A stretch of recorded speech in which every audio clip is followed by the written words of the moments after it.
Myself MK Singh. You are watching MKS Academy. Today I am going to deal left part of classification of element. जैसा कि हम लोग last topic पढ़े थे क्या modern periodic table, ठीक है। उसके बाद हम लोगों को जो प्रॉपर्टीज पढ़ना है उसमें पढ़ना है हम लोग गैसेस की कुछ प्रॉपर्टीज पढ़ने हैं, ग्रुप के कुछ प्रॉपर्टीज पढ़ने हैं गैसेस पीरियड्स के।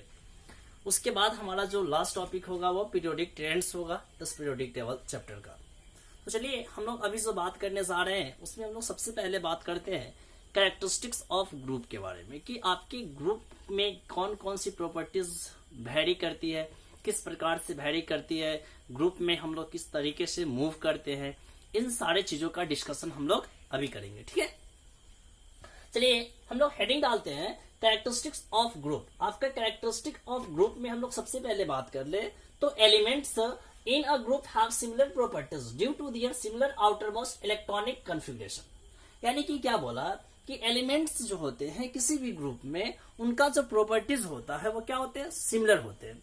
यानी कि किसी भी पर्टिकुलर ग्रुप में आने वाले जितने भी एलिमेंट होते हैं वो एलिमेंट क्या करते हैं कि कुछ सिमिलर प्रॉपर्टीज को शो करते हैं। और उसके बाद हम लोग बात करें तो कुछ ऐसे भी प्रॉपर्टीज होते हैं जो कि हम लोग ग्रुप में सब क्या करते हैं, मूव करते हैं। कैसे? अप टू डाउन, यानी कि टॉप टू बॉटम, यानी कि ऊपर से नीचे यदि हम लोग मूव करते हैं तो धीरे धीरे क्या होते हैं कि उनके प्रॉपर्टीज में किसी खास टाइप ऑफ प्रॉपर्टीज में क्या होते हैं कि कुछ उसमें क्या होते हैं वेरिएशन आते हैं। तो ये वेरिएशन इसलिए आते हैं क्योंकि जैसे जैसे हम लोग ऊपर से नीचे आते हैं तो क्या होता है कि एटम का जो साइज होता है वो इंक्रीज करता है। तो साइज की इंक्रीज करने के कारण जो न्यूक्लियस पे पास आने वाला क्या है, प्रोटॉन्स है, यानी कि पॉजिटिव चार्ज है, और जो आउटर मोस्ट सेल में पास आने वाले जो इलेक्ट्रॉन होते हैं तो उनके बीच का जो अट्रैक्शन होता है, फोर्स ऑफ अट्रैक्शन, उसमें चेंजिंग आता है, ठीक है। तो जैसे जैसे हम लोग ऊपर से नीचे आते हैं तो उनके फोर्स ऑफ अट्रैक्शन में क्या होती है, चेंजिंग आती है। इस कारण से उनके बहुत सारे ऐसे प्रॉपर्टीज होते हैं जो भी क्या करते हैं, अप टू डाउन मूव करने पर चेंज करते हैं। तो वही चीज यहाँ पे लिखा हुआ है, gradation in properties are as we go down the group from top to bottom. यानी कि जब हम लोग ऊपर से नीचे आते हैं तो उनके प्रॉपर्टीज में क्या होती है, कुछ चेंजिंग आती है due to gradually varying attraction between the nucleus. यानी कि न्यूक्लियस पे पास आने वाले क्या है, प्रोटॉन होते हैं, पॉजिटिव चार्ज होते हैं, और आउटर मोस्ट सेल में पास आने वाले क्या होते हैं, इलेक्ट्रॉन होते हैं। तो उन दोनों के बीच का क्या होता है कि जो फोर्स ऑफ अट्रैक्शन होता है वो चेंज करता है रेगुलरली। इस कारण से उनके प्रॉपर्टीज में क्या होते हैं, चेंजिंग आते हैं, ठीक है। तो एक कुछ बात थी। अब हम लोग चलते हैं जो हम लोगों को पॉइंट टू पॉइंट इसको हम लोग डिस्कस करेंगे, ठीक है।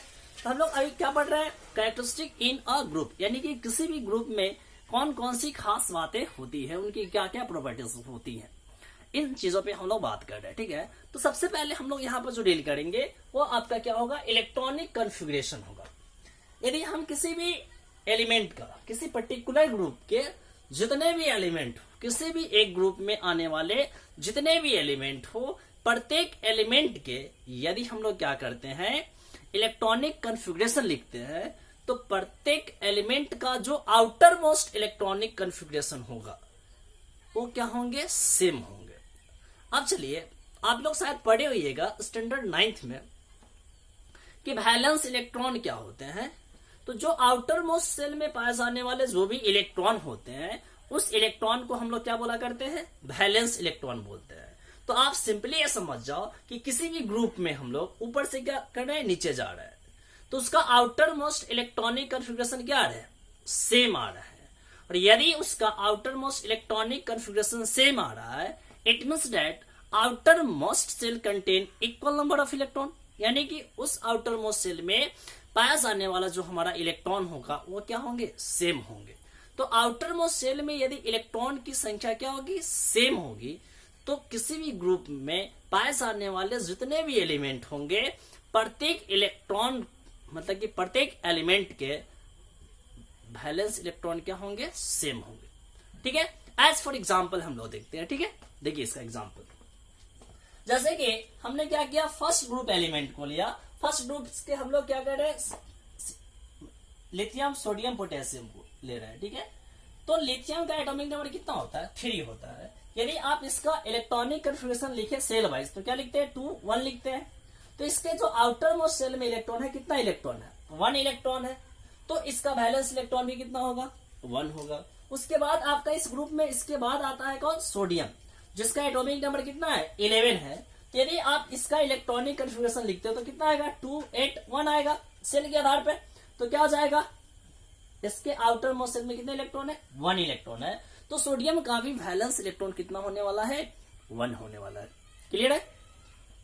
सेकेंड पोटेशियम है 19, यदि आप इसका इलेक्ट्रॉनिक कन्फिगरेशन लिखे तो क्या होगा, 2 8 8 1, यानी कि इसके आउटर मोस्ट सेल में कितने इलेक्ट्रॉन पास आते हैं, 1 इलेक्ट्रॉन पास आते हैं। तो इसके भी वैलेंस इलेक्ट्रॉन क्या होंगे, सेम होंगे। तो आपने यहां से क्या देखा कि यह किसी ग्रुप का एलिमेंट है, और ग्रुप में जब हम लोग ऊपर से नीचे आ रहे हैं तो प्रत्येक एलिमेंट का जो आउटर मोस्ट इलेक्ट्रॉनिक कन्फिगरेशन है वो क्या है, सेम है। इसका मतलब क्या है, इसका वैलेंस इलेक्ट्रॉन भी सेम है। एक फर्स्ट बात हो गया। अच्छा, हम लोग 17 ग्रुप को लेते हैं, ग्रुप 17 को ले रहे हैं। तो ग्रुप 17 में आने वाले एलिमेंट्स जो होते हैं उन्हें हम लोग क्या बोलते हैं, जैसा कि प्रीवियस लेक्चर में हम आपको बता चुके हुए हैं कि ग्रुप 17 में आने वाले जो भी एलिमेंट है उस एलिमेंट को हम लोग बोला करते हैं हैलोजन। हैलोजन में कौन कौन से एलिमेंट आते हैं, फ्लोरीन आते हैं, क्लोरीन आते हैं, ब्रोमीन आते हैं, आयोडीन आते हैं। इतना आप लोग याद रखें। देखिए फ्लोरीन का बात करते हैं हम लोग, तो फ्लोरीन का इलेक्ट्रॉनिक कन्फिगरेशन आप देख रहे हैं तो क्या आ रहा है, 2 7 आ रहा है। तो कितना इसका आउटर मोस्ट सेल में इलेक्ट्रॉन है, 7 इलेक्ट्रॉन है, यानी कि इसका वैलेंस इलेक्ट्रॉन कितना हो गया, 7 हो गया। क्लोरीन का बात कर ले हम लोग, तो क्लोरीन का इलेक्ट्रॉनिक कन्फिगरेशन मैंने लिखा तो कितना लिखा, 2 8 7 लिखा। तो इसके आउटर मोस्ट सेल में कितने इलेक्ट्रॉन है, 7 इलेक्ट्रॉन है। इसका वैलेंस इलेक्ट्रॉन भी कितना होगा, 7 होगा। यदि हम ब्रोमीन के बारे में बात कर ले तो देखिए आप ब्रोमीन के आउटर मोस्ट सेल में कितने इलेक्ट्रॉन है, 7 इलेक्ट्रॉन है। तो इसका वैलेंस इलेक्ट्रॉन भी क्या होगा, 7 होगा। यानी कि ग्रुप 17 में यदि हम लोग बात करते हैं तो ऊपर से नीचे जब हम लोग आ रहे हैं तो उसका इलेक्ट्रॉनिक कन्फिगरेशन क्या मिल रहा है, सेम मिल रहा है। और जब इलेक्ट्रॉनिक कन्फिगरेशन सेम मिल रहा है तो आप क्या देख रहे हो कि इसका वैलेंस इलेक्ट्रॉन भी सेम मिल रहा है। ठीक है, अब चलते हैं हम लोग सेकेंड प्रॉपर्टीज पढ़ते हैं हम लोग वैलेंसी। तो वैलेंसी किसी ग्रुप में बात करना है तो किसी भी ग्रुप में जितने भी एलिमेंट्स होते हैं प्रत्येक एलिमेंट की जो वैलेंसी होती है वो क्या होती है, सेम होती है। किसी भी ग्रुप में जितने भी एलिमेंट होते हैं प्रत्येक एलिमेंट की वैलेंसी क्या होती है, सेम होती है। यानी कि किसी मैं एक पर्टिकुलर ग्रुप में पास आने वाले एलिमेंट की बात कर रहा हूं। एज फॉर एग्जाम्पल हम लोग कुछ एग्जाम्पल देखते हैं, देखिए ध्यान से।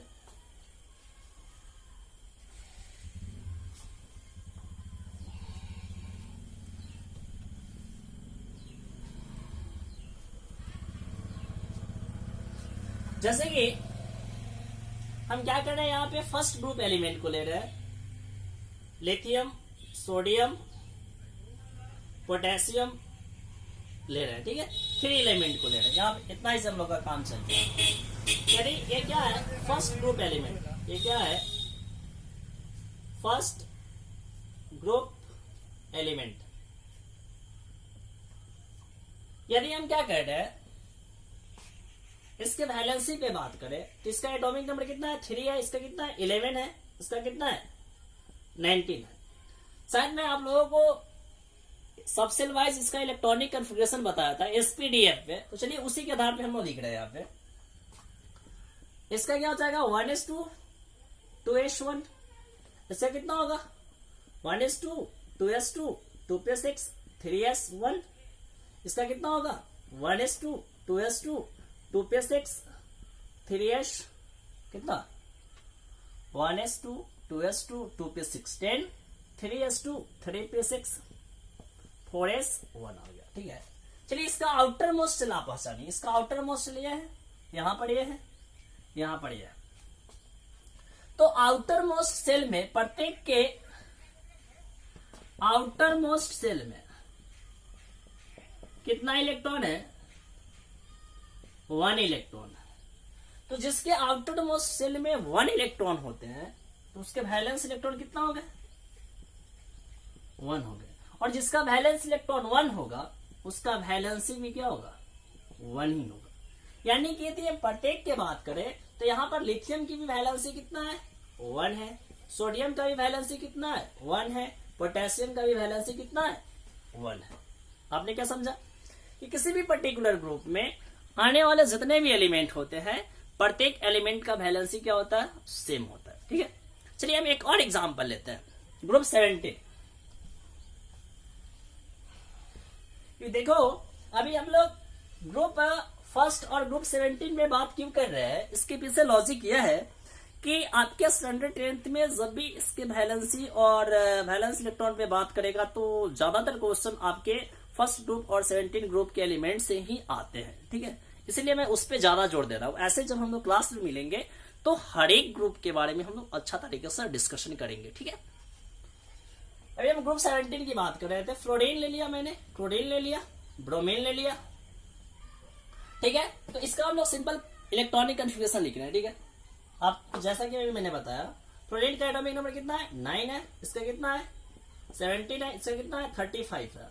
अभी मैंने लिखा था जब मैं आपको पढ़ा रहा था इलेक्ट्रॉनिक कन्फिग्रेशन वाला कंसेप्ट, इसमें मैंने क्या बताया कि 2 है 7 है, इसका कितना मैंने बताया 2 8 और 7, इसका मैंने क्या बताया था 2 8 18 और कितना 7 बताया था। तो चलिए इसका लास्ट इलेक्ट्रॉन जो है यही हमको क्या दे रहा था, वैलेंस इलेक्ट्रॉन दे रहा था।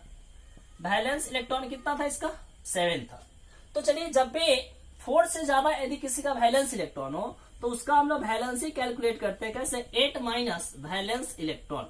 भी का मतलब यहाँ पर क्या है वैलेंस इलेक्ट्रॉन। यदि 8 में से हम लोग क्या करें 7 को घटा देते तो कितना इसका आ जाएगा वैलेंसी 1 आ जाएगा, यानी इसका वैलेंसी कितना होगा 1 होगा। ग्रुप 17 में आने वाले जितने भी एलिमेंट होंगे वो सारे का क्या वैलेंसी कितना होगा 1 होगा। देखो कहीं कहीं पे आप ऐसा देखते होइएगा कि वैलेंसी को भी माइनस में लिख दिया जाता है, तो उसके पीछे लॉजिक यह होता है कि वह इलेक्ट्रॉन को क्या करने वाला है, एक्सेप्ट करने वाला है। क्योंकि देखो ये सब जितने भी है वो क्या है नॉन मेटल है, तो ये लोग अपना जो ऑक्टेट जो है पूरा करेंगे कब, जब वह एक इलेक्ट्रॉन को क्या करेंगे एक्सेप्ट करेंगे, किसी से एक इलेक्ट्रॉन को क्या करेंगे गेन करेंगे, तब जाकर इनका ऑक्टेट कंप्लीट होगा। क्योंकि ये अपना ऑक्टेट कंप्लीट करने के लिए 7 इलेक्ट्रॉन आउटर मोस्ट सेल वाला किसी को नहीं दे सकता है।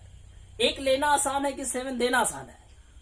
आप सिंपली सोच सकते हो यदि हमको क्या करना हो, यदि हमको स्टेबिलिटी प्राप्त करनी हो और हमें मेरे पास क्या है 8 का कंडीशन है कि हमारे पास 8 हो जाएगा तो क्या हो जाएगा, हम क्या हो जाएंगे स्टेबल हो जाएंगे। और मेरे पास 7 हो चुका हुआ तो क्या मैं अपना 7 इलेक्ट्रॉन देना चाहूंगा क्या,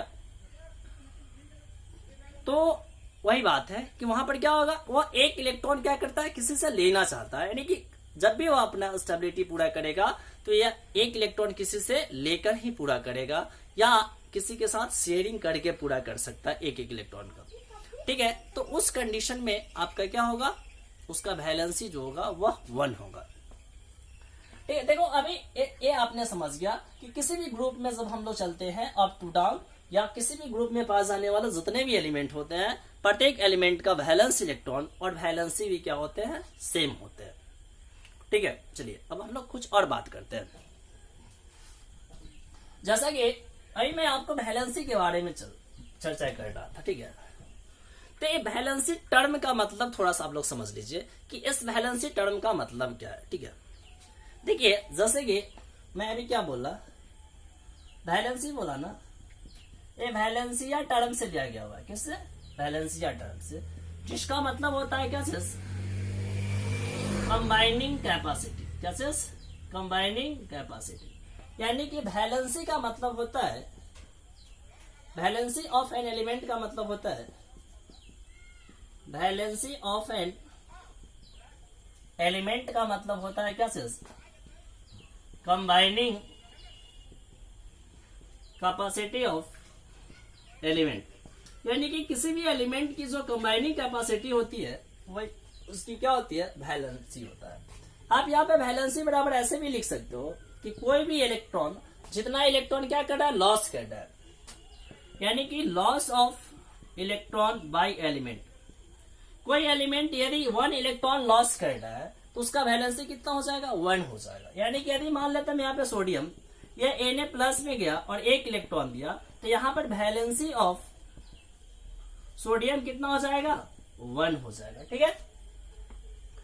आप वैलेंसी को और भी तरीके से डिफाइन कर सकते हो, आप ऐसे भी बोल सकते हो क्या चीज gain of electron by elements. यदि कोई एलिमेंट्स जितना इलेक्ट्रॉन को क्या करता है गेन करता है वो उसका क्या कहलाता है वैलेंसी कहलाता है। जैसे कि यहाँ पर क्या लिख रहे हैं हम ऑक्सीजन लिख रहे हैं, क्या लिख रहा है ऑक्सीजन लिख रहा है, तो ऑक्सीजन यदि मान लेते हैं 2 इलेक्ट्रॉन ले रहा है, क्योंकि इसके आउटर मोशन में 6 इलेक्ट्रॉन होते हैं, तो ऑक्टेट पूरा करने के लिए क्या कर सकते हैं, 2 इलेक्ट्रॉन को ले सकते हैं। तो यहाँ पर यदि ये 2 इलेक्ट्रॉन को क्या कर रहा है, एक्सेप्ट कर रहा है, ले रहा है, तो O2 माइनस आ जाएगा। तो इसका वैलेंसी यहाँ पर, ऑक्सीजन का वैलेंसी यहाँ पर क्या होगा, वैलेंसी ऑफ ऑक्सीजन कितना हो जाएगा, 2 हो जाएगा। तो आप ऐसे भी वैलेंसी को डिफाइन कर सकते हो, जैसे कि अभी और बात करते हैं।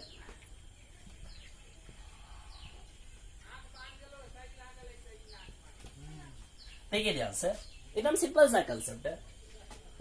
वैलेंसी बराबर और भी आप बोल सकते हो क्या चीज, शेयर्ड इलेक्ट्रॉन। कोई भी एलिमेंट जितना इलेक्ट्रॉन क्या कर रहा है, शेयर कर रहा है, तो वह भी उसका क्या कहलाएगा, वैलेंसी कहलाएगा। जैसे कि यहाँ पे क्या है, कार्बन है, तो यदि मान लेते हैं ये मीथेन बना रहा है, ठीक है, तो क्या करेगा, यहाँ पे 4 हाइड्रोजन, 4 हाइड्रोजन है, कार्बन के पास 4 वैलेंस इलेक्ट्रॉन होते हैं, हाइड्रोजन के पास 1 होते हैं।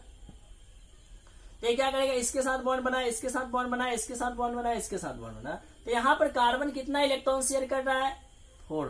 कितना इलेक्ट्रॉन, 4। तो यहाँ पर वैलेंसी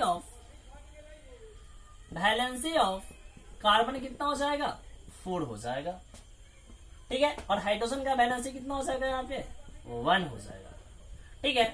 अब देखो एक दो चीज और आप समझ जाइए, क्योंकि वैलेंसी टर्म जो है कहीं कहीं पे क्या होते हैं कि वो इलेक्ट्रो वैलेंसी लिखे जाते हैं, कहीं कहीं पे को वैलेंसी लिखे जाते हैं। तो इसके पीछे रीजन क्या है कि जब भी कोई एलिमेंट्स क्या करते हैं, इलेक्ट्रॉन को लॉस करते हैं या इलेक्ट्रॉन को गेन करते हैं, तो उस कंडीशन में आपका क्या हो जाता है, इलेक्ट्रो वैलेंसी होता है।